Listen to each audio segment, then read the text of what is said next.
¿Qué tal? Buenas noches, sean ustedes bienvenidos a este espacio de conversación de nombre Punto de Fuga con el gran maestro Pablo Iriart. ¿Cómo está, mi apreciable maestro? ¿Cómo le va? Qué gusto y qué honor estar con usted, profesor Quintanilla. Oiga, hoy vamos a hablar sobre una figura que para mí es trascendental, filosóficamente, políticamente, por donde quiera. Es un gran pensador. Bueno, José Ortega y Gasset. El nombre mismo ya marca una gran categoría porque los nombres marcan. Por encima de todos los demás radicalizados españoles, ¿no? Fíjese que era duro, era fuerte con la crítica, era un gran maestro, era pensador, era humanista, era ensayista, era filósofo, tenía perspectivas históricas, inclusive su corriente, el perspectivismo tiene que ver con eso, ¿sí? Y sobre todo en una España que gritaba desde el siglo XIX, menos religión, más matemáticas, que era el grito de los españoles, pues, porque se puede decir que España como que no tuvo un gran renacimiento, maestro. Eso lo tuvieron Italia, lo tuvo Francia, lo tuvo otros países, pero Ortega nace en el 19 y tiene su plenitud en el 20, creo que muere en el año que nací yo, en el 1955, ahí muere Ortega. Y es un hombre que verdaderamente supo canalizar las ideas y sacó una obra completa de muchos tomos, pero hay libros que son fascinantes e ideas que son recordadas, maestro. Sí, cómo no. Quizá la más popular es El hombre y su circunstancia. Eso, yo soy yo y mi circunstancia. Ahí viene el tema de la perspectiva. ¿Y cuánta razón tiene? Nadie posee toda la verdad, porque es según la perspectiva en que uno se encuentre, es la circunstancia. Hay muchas verdades. Y lo pongo, póngase usted en una escalera, imagínese usted en una escalera alta, póngase en el peldaño 3 y póngase en el peldaño 18. Ve cosas diferentes. Llévelo ese al tema del análisis de la realidad política. El que está en la escala social, en la parte más baja, tiene una perspectiva de la realidad muy distinta. Una percepción de la realidad. Sí, y su perspectiva distinta. Claro. Su perspectiva distinta. Y por eso, bueno, hay que convivir en la pluralidad, etcétera. Me recuerda un poco, no sé si usted coincida, a Marx en esto que estoy comentando, de la perspectiva, donde Marx dice es el ser social el que determina la conciencia. Y no al revés. Claro. Es más o menos por ahí, ¿no? Es indudablemente. El hombre construye lo que tiene que construir y luego eso que construyó lo determina como persona. Sí. Eso es lo interesante. Piensas como vives. Exactamente. Piensas como vives. Mire, creo que en ese sentido la idea de Ortega y Gasset, él le llama la realidad radical, maestro. ¿Sí? A la realidad radical es la perspectiva de la realidad. Mire, una cosa es la vida, que es biología. Sí. Otra cosa es la existencia cuando dos vidas chocan.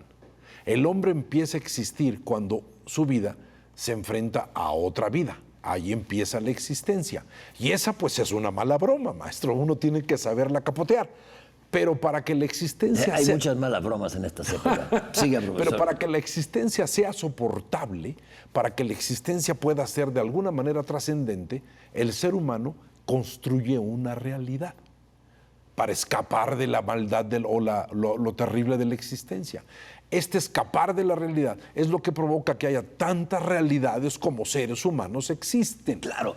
Y eso es la percepción. Salvo los que creen tener toda la perspectiva. No, maestro, pero me desvío a una anécdota que tiene que ver con política. A una anécdota que me tocó vivir. Cuando nos reunió don Julio Scherer en Proceso, yo ahí empecé, y nos dice, acabo de estar con el presidente, su primo, José López Portillo, y chocamos.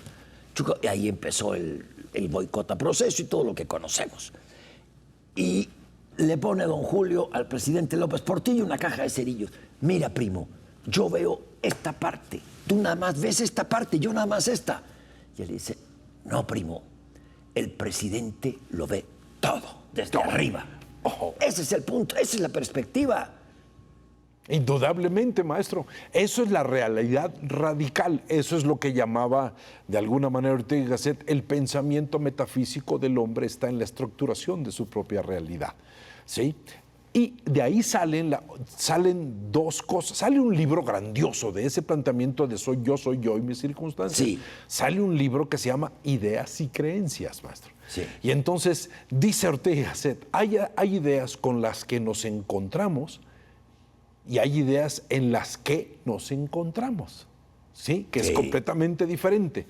Pero dice, el grave problema es que la idea es da la posibilidad de alguna manera de la completud humana, pero existe una cosa que se llama la creencia. Son las ideas incontroladas, las ideas que uno podría decir que no son terminadas, ideas incompletas, pero esas creencias controlan y le dan sustento a la sociedad, maestro. Sus creencias. Sí, Ortega y Gasset era completamente adverso a la polarización, al fanatismo. Para él, para llevarlo a términos políticos, que es un poco más lo mío, él estaba harto de una clase política inculta e ignorante en España. Eso es la cultura. Es de la cual él tiene que exiliarse. La cultura y la educación son la base de una sociedad. Y España no la tenía.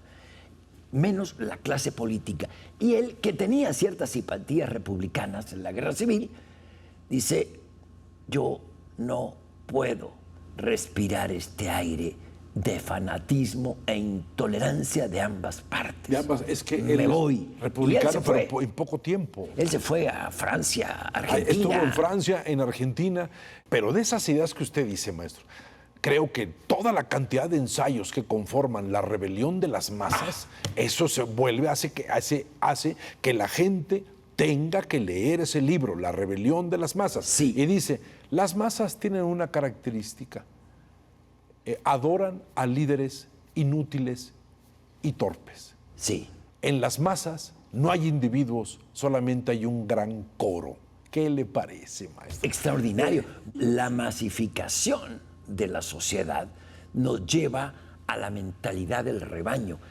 Según Ortega, se pierde el individualismo, la singularidad, la creatividad, todo porque tienes que ir de acuerdo con donde vaya el rebaño.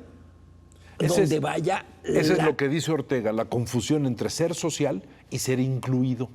Sí. La gente quiere incluirse ahora, no quedarse afuera en el rebaño, en la manada. Y el que se rebela contra los estereotipos que marcan que hay que ir con el rebaño, es decir, la moda, el pensamiento del líder, todos para allá, y no defender su singularidad, la soberanía personal, me parece que quien lo ejerce todavía, y quizá más en nuestra sociedad, es excluido. Y por eso uno ve manifestaciones de rebeldía que hay quienes no les gustan, los que en lugar de peinados no con gel, bueno, pero sí bien arreglados, barbadita de una semana, etcétera, son considerados extraños. Hay quienes se rebelan contra eso y se visten de punk. Fíjese, es un acto de rebeldía, si usted revisa, que yo entiendo. Si revisa las ideas que plantea Ortega y Gasset, las decisiones políticas de la masa, si usted revisa lo que está pasando, se va a dar cuenta que la vigencia es absoluta. Sí, claro. Seguimos siendo iguales, sí. Seguimos manejándonos como tal. Dice él, cuando la idea no está lo suficientemente calibrada, una cosa es una idea y otra cosa es una ocurrencia.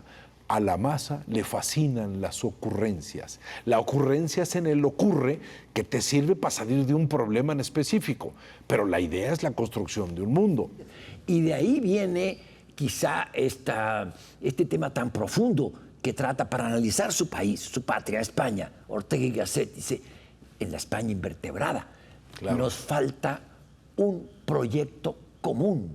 ¿Para qué queremos vivir juntos los españoles? ¿Qué es lo que nos une? No hay un proyecto común, sino diferentes regiones, diferentes culturas y sigue diferentes privando, conversaciones. Es la España invertebrada. Y véalo usted en nuestra época. Por eso se nutre la demagogia de los líderes, estos proyectos de ocurrencias, y la masificación de todos. Vamos hacia allá. ¿Hacia dónde va la gente? ¿A dónde va Vicente? Exactamente. Ahora, él habla de cómo se empieza a masificar los seres humanos desde el siglo XIX. Lo que sucede con la masa ahora es que la masa no se da cuenta que es masa.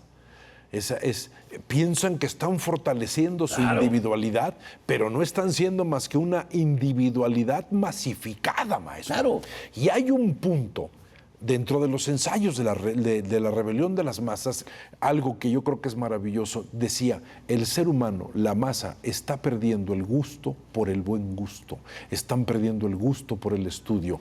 En unas décadas más, el arte estará sacrificado por industrias, estará sacrificado por gente que quiere convertirlo en negocio. El ser humano será víctima de su propia pobreza intelectual. Cultura y educación son la base del pensamiento político que decía Ortega y Gasset. Y yo me quedo, para los últimos minutos que nos faltan del programa, esta aversión al radicalismo y a la polarización. Esto de imponer mi ideología en lugar de escucharnos y llegar a consensos es lo que lleva a España a la guerra civil, dice José Ortega y Gasset. Y después nos dice, yo no puedo respirar en este ambiente envenenado de radicalismos y contraposiciones entre quienes no quieren escucharse. Me voy. Sí, maestro. Y algo con el cual tenemos que acabar. El gran concepto de libertad.